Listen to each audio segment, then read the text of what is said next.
That's the case. And Yeah. I remember I was the MC at the Chateau Laurier for the Joe Clark Leadership Review.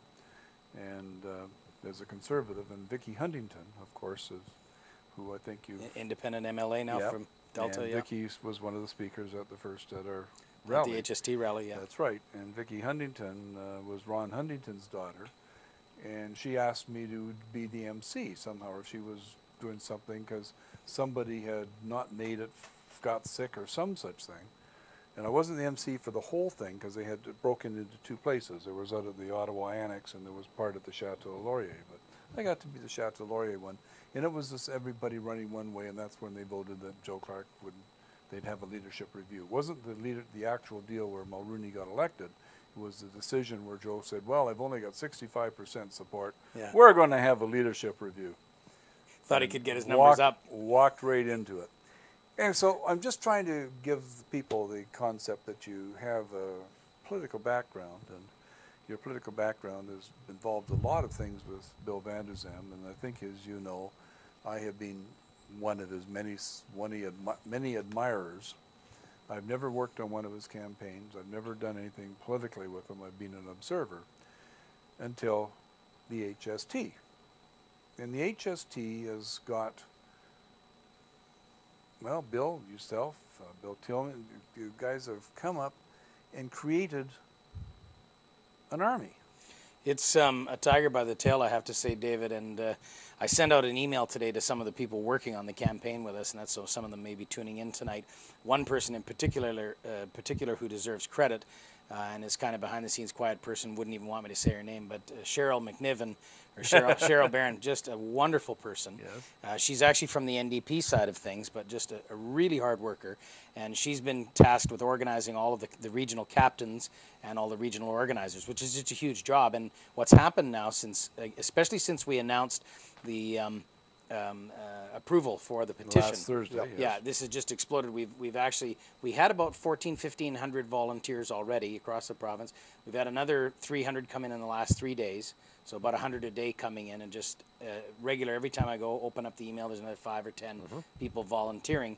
And so Cheryl's been tasked with sort of organizing all of that and putting it all into the proper regions and where everybody's going to be. So if ever there's a chance for a a petition like this to succeed, it would be now.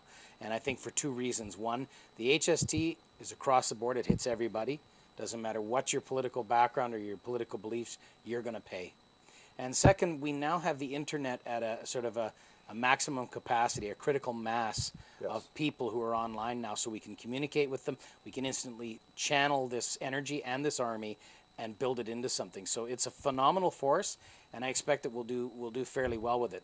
The legislation is written in such a way that it makes it next to impossible. Well, when it was written, do this. When it was written, it was impossible. What, 1990 or 91 that was written originally? Yeah, it was actually Bill, ironically, Bill Vander Zalm, who introduced it Yeah. to the social credit platform and put it onto had it put onto the ballot for the next election, so the public could decide whether they wanted it, which is in keeping with the whole concept of direct democracy.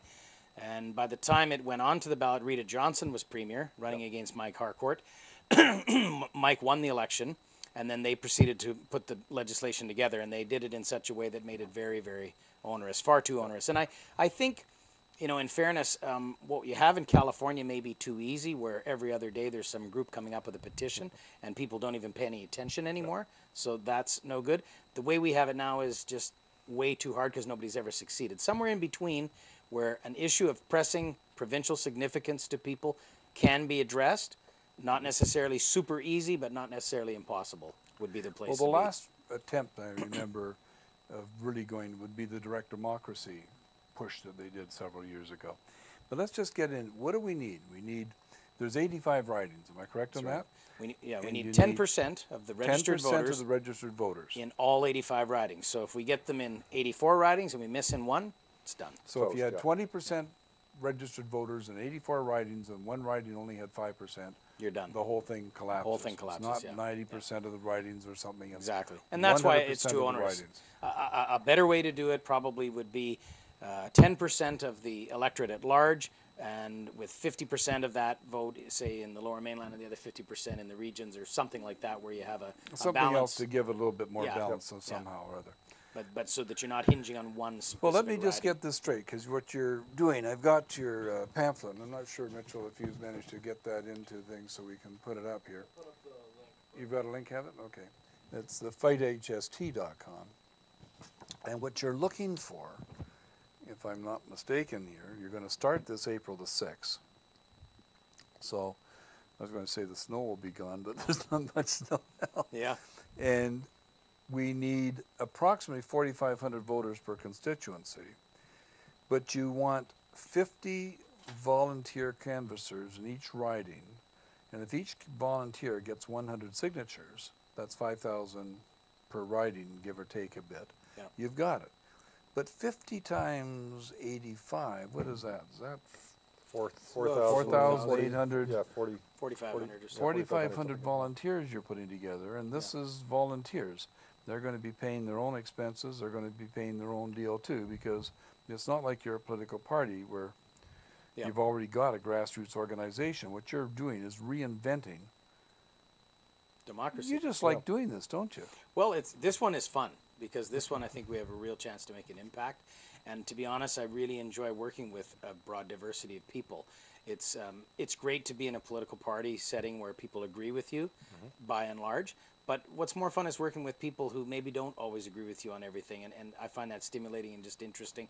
And they're good people. What you find really is that you have as much in common with them as you do with anybody else. They want the same things.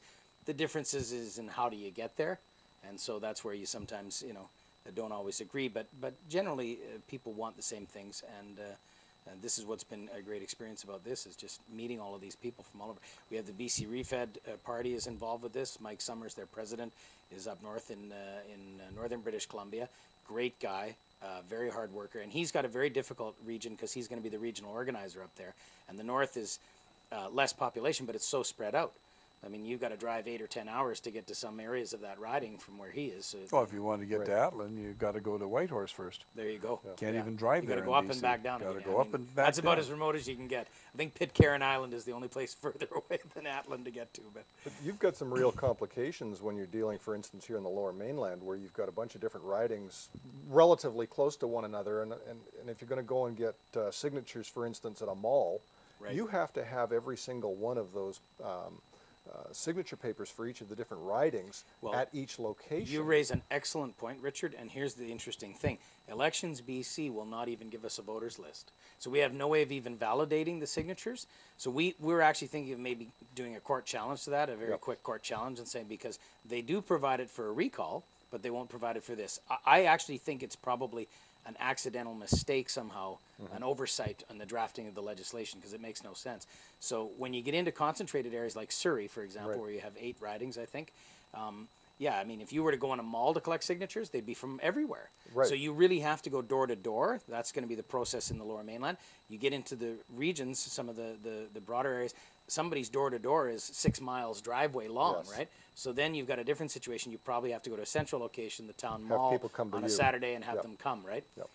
So there's a number of different ways we're going to have to attack it depending on the area. But it is going to be very difficult without a voters list too. So. But then, in some ways that makes it easier in a little bit of a way, in the sense that it's like, you know what, you're not checking and cross-checking, which can take just oodles of your time. You're just focusing on getting the signature. Let me ask another thing. Is there any reason in this, it says it's got to be a petition, but is there any reason, and we think of a petition as this thing, I don't want this sign here, your name, your address, or something or other. Right. Is there any reason why the petition can't be individual pages? I mean, is there any reason why we can't just get a big Single page per broadcast person. out and each person? Is there? The Elections BC rules stipulate that every signature collected must be witnessed by the canvasser. And the canvasser has to be a registered voter and has to be registered with Elections BC. As the canvasser. As the canvasser. I mean, it's not a super onerous process to register them, but they have to be, and so they have to validate it. It's hoop jumping. Again, if you were to redo this legislation at some point in the future government, a better way to do it, and now, especially with computers, you can validate signatures online. You can do all that stuff online. If you did that, you'd have great participation, people from everywhere. Well, that's what I'm trying to think.